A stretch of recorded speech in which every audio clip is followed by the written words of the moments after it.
and a form of music which represents the essence of Indian musical heritage, Hindustani Shastriya Sangeet.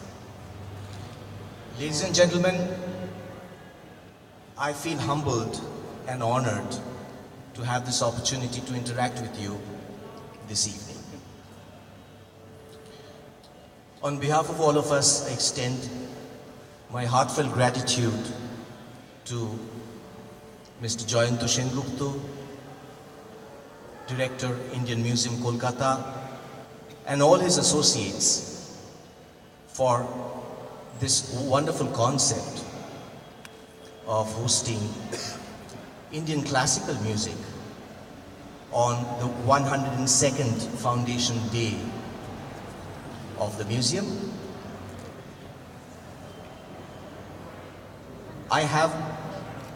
I'm sorry, it is 202nd.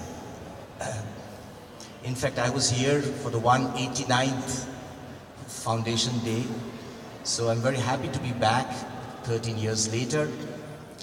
And on my right-hand side is a very special person who also represents a very special heritage of North Indian classical music. He's the 33rd descendant in the unbroken lineage of the famous Farrukhabad Gharana, the Khalifa of the Gharana, Ustad Sabir Khan.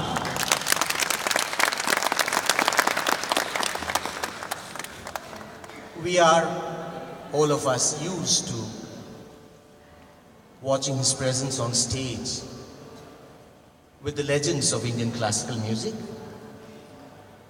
But I feel privileged, I feel touched that he considers me his younger brother and spontaneously responds to my invitation to him to join me on stage. I feel obliged.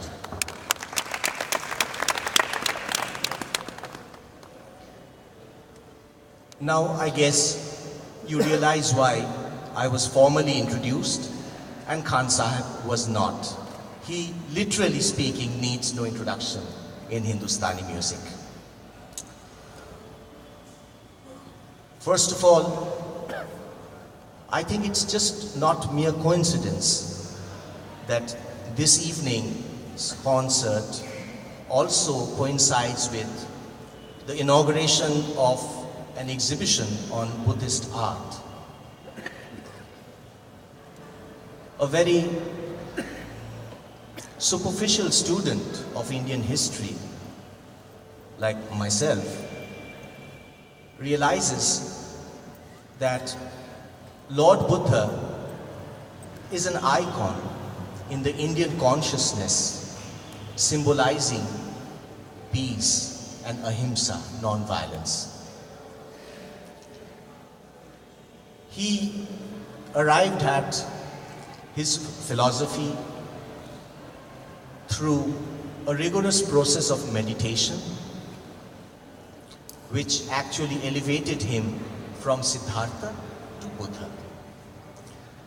So I feel it is quite relevant to have a performance of Indian classical music on this occasion, because the predominant mood of this music is peace, shanti.